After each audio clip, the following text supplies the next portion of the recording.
Halo, Assalamualaikum warahmatullahi wabarakatuh. Masih di channel kita, Dunia Lain. Dan masih bersama saya Ali, yang akan terus bercerita. Kita mulai bercerita, jangan membahas deh.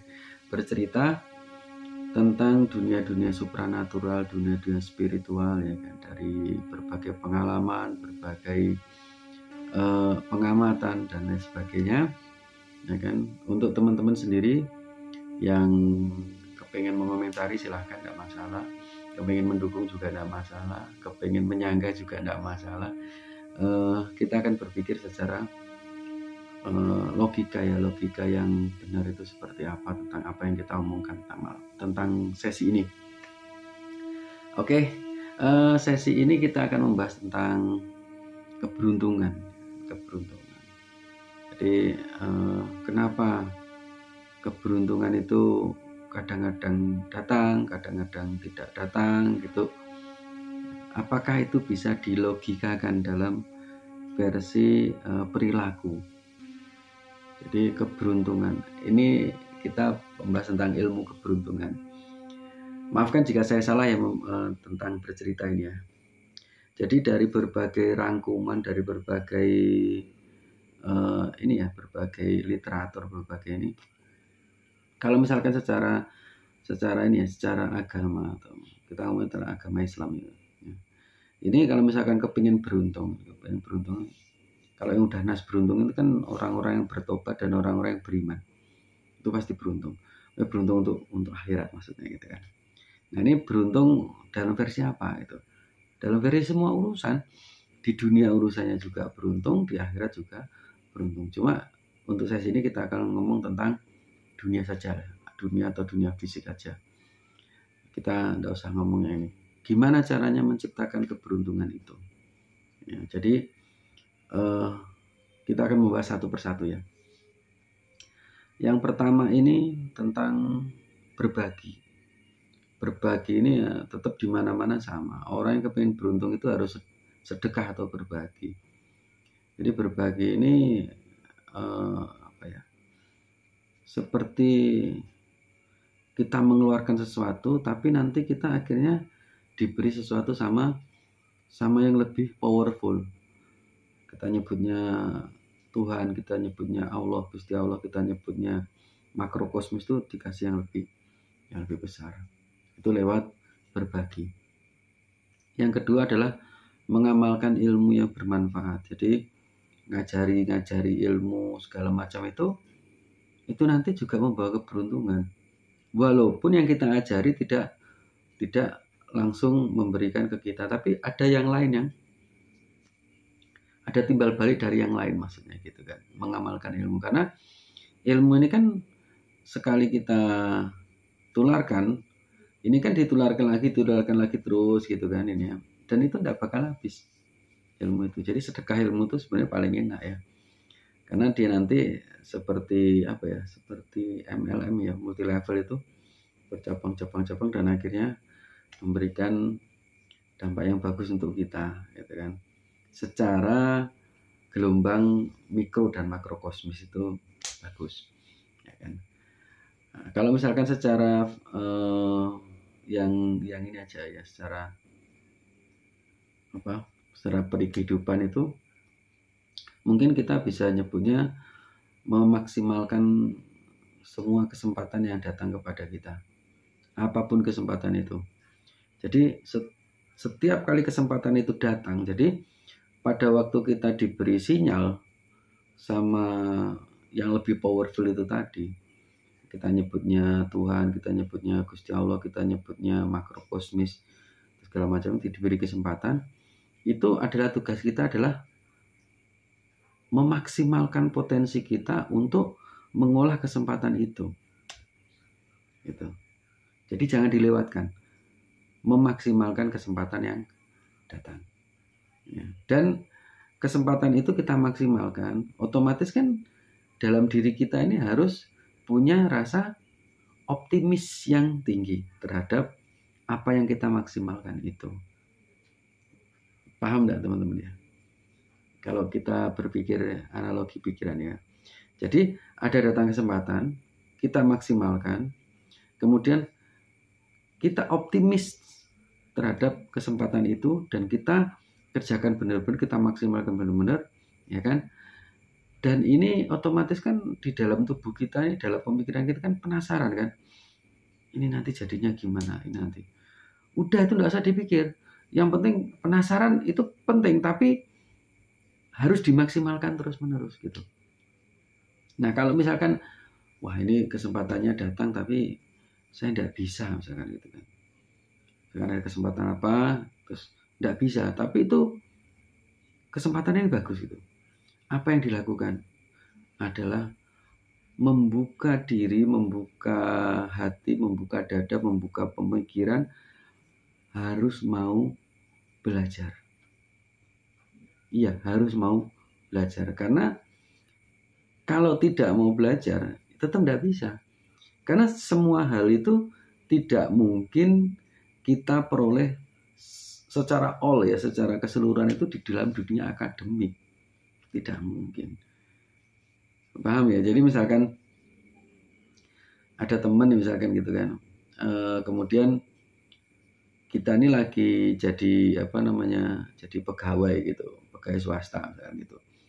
Terus teman ini udah berhasil gitu, misalkan dia lagi ternak misalkan ternak ayam lah ya, misalkan ayam chopper misalkan gitu kan. Terus dia berhasil gitu kan, terus ketemu dengan kita, Loli kamu masih jadi pegawai swasta ya Bro? Iya bilang gitu kan. Yo, syukurlah bilang gitu kan, paling tidak ada gaji yang dijagain setiap bulan. Tapi ya tetap gini-gini aja, tidak seperti kamu kan lebih berhasil. Ya kalau misalkan mau ikut dengan saya ya, saya usahanya tetap itu, ayam chopper itu, yang dulu itu. Iya, cuma sekarang ya alhamdulillah dikasih besar. Kalau kamu mau coba aja, nanti saya ajarin misalkan gitu kan. Saya ajarin, tapi tidak punya modal misalkan gitu kan. Ya tabung dulu kecil-kecil, dari meliharanya dari angka berapa lah, angka 100 ekor atau mungkin 50 ekor gitu kan. Nanti gimana misalkan gitu.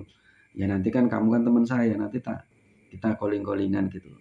Calling-callingan nanti kalau misalkan ini gimana gitu. Terus nanti jualnya gimana? Wah nanti gampang, nanti ikut saya aja jualnya. Nah itu kan berarti suatu kesempatan. Kesempatannya udah masuk dalam situ, cuma tinggal optimis, antusiasme yang belum ada. Rasa penasaran belum ada. Dari dialog itu tadi misalkan gitu. Jadi harus satu kesatuan gitu kan. Nah setelah gimana caranya itu menjadi satu kesatuan, itu pikiran kita ini harus bisa memvisualisasikan tingkat keberhasilan ke depan ini seperti apa. Nah kalau kita udah bisa memvisualisasikan misalkan ini, kalau saya mulai dengan modal sekian ini, misalkan 100 ekor ini, visual saya sekian, kira-kira sekian misalkan gitu kan. Nah itu kan udah visual yang bagus kan. Tapi ya kan, tapi visual yang bagus itu harus didukung apa? Didukung mengatasi ketakutan akan kegagalan. Mengatasi ketakutan akan kegagalan. Benar enggak? Karena apa? Karena dalam suatu kesempatan yang datang, misalkan seperti usaha itu tadi, ya kan? Yakinlah dalam diri, tidak semuanya itu berjalan dengan mulus. Tetap banyak banget itu rintangan ini. Dan jangan mengharapkan itu seperti yes, fine-fine aja, enggak. Semuanya harus diatasi, semua problem-problem segala macam itu harus diatasi, karena dengan itulah pembelajaran itu akan berjalan dan kedewasaan berpikir akan berjalan. Nah, dalam satu lingkup yang tadi kita sebutin ya, kesempatan itu datang, ya kan? Kemudian kita berpikir kan kasarnya, ini caranya memaksimalkan seperti apa.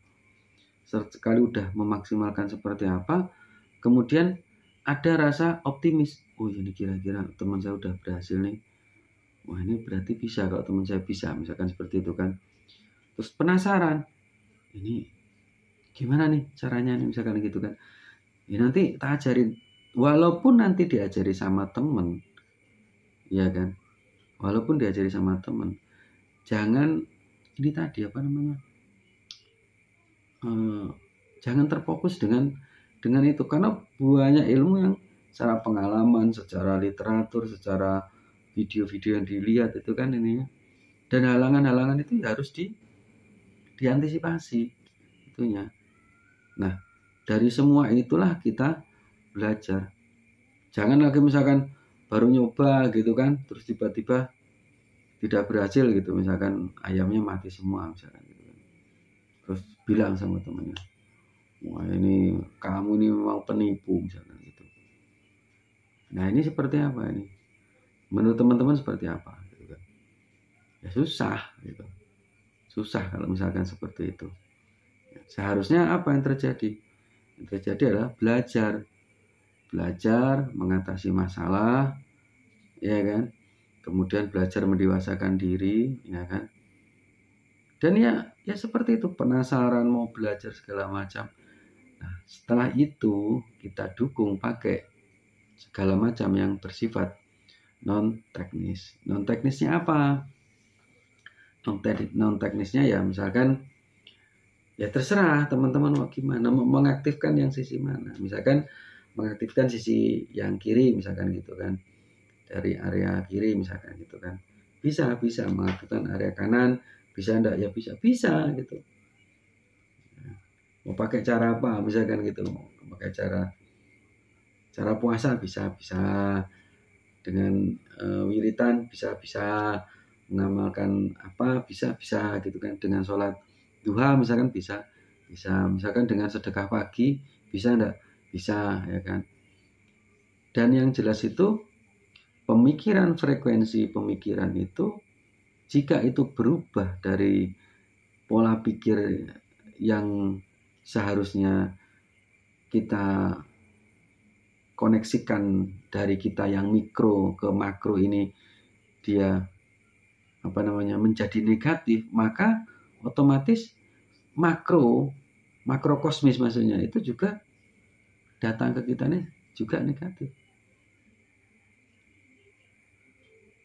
Memang ada sih misalkan kayak seperti di apa namanya, ini bukan di Al-Quran tapi di hadis qudsi. Hadis qudsi adalah firman Allah yang tidak dicantumkan dalam Al-Quran. Itu ada yang menyebutkan Allah itu seperti apa namanya prasangka hambanya. Paham nggak? Misalkan aku berperilaku seperti prasangka hambaku. Jadi kita memiliki prasangka yang baik, maka otomatis yang datang juga baik. Tapi kalau misalkan kita punya prasangka jelek, jatuhin segala macam, ya kan, nganggap ini gini, maka yang datang pun dibalas tetap yang jahat. Makanya berdoa jangan berdoa yang jelek, berdoalah yang baik, ya kan. Makanya dari itu yang terakhir ini adalah menjaga lisan. Bagaimana menjaga lisan? Menjaga lisan dari yang ngasih ilmu, sopan, karena dia juga posisinya menjadi guru karena ngasih ilmu, ya kan. Jaga lisan dari mana? Ya dari semuanya, termasuk menjaga lisan dalam berdoa. Kalau misalkan kita tidak bisa menjaga lisan ya susah. Jadi oke teman-teman, kita akan sudahi dulu videonya. Kalau misalkan teman-teman tidak ada atau kurang jelas lah ya, kurang jelas, nanti bisa dibalik lagi videonya, ya kan, dari apa yang kita obrolkan di sesi ini tentang keberuntungan itu. Jadi saya rasa keberuntungan itu adalah pola pikir kita untuk memaksimalkan semua kesempatan yang datang terhadap kita. Ada yang mengatakan kalau kesempatan itu tidak datang 2 kali, tapi saya yakin tidak gitu. Kesempatan itu tetap datang berkali-kali di lain versi. Misalkan tadi agak banyak sedikit apa ya. Tadi ini misalkan ada teman yang nganukan misalkan ayam chopper gitu kan. Wah ini gini susah gini. Wah nih udah kita enggak maksimalin gitu. Nanti kalau misalkan kita masih diberi kesempatan lagi, itu nanti datang lagi teman apa misalkan ini, kamu enggak, ini ada yang bagus nih, saya udah lumayan menjalani ini apa misalkan gitu kan, misalkan apa ternak apa, misalkan ternak ayam potong atau misalkan ternak ayam petelur misalnya gitu kan. Wah ini tapi susah nih kalau ternak ayam petelur modalnya banyak kan. Udah kalau gitu gabung aja dengan saya misalkan gitu kan. Kan kesempatan datang lagi di lain versi. Sedangkan kesempatan yang pertama bisa diulang lagi. Misalkan, wah kalau misalkan ayam petelur modalnya terlalu besar, tapi kemarin itu teman saya malah ayam chopper malah lebih murah. Oh, kayaknya coba misalkan itu. Sebenarnya adalah pola perilaku kita untuk mendeteksi kesempatan itu seperti apa, kemudian kita memaksimalkan kita berperilaku seperti apa. Itulah keberuntungan. Padahal itu adalah keberuntungan yang datang. Nah, nanti kalau misalkan sudah berlanjut, maka otomatis kita menjadi lebih dewasa. Akhirnya kita banyak menciptakan kesempatan-kesempatan dan otomatis banyak mendapatkan keberuntungan-keberuntungan dari kesempatan yang kita buat sendiri. Itu maksudnya. Itu.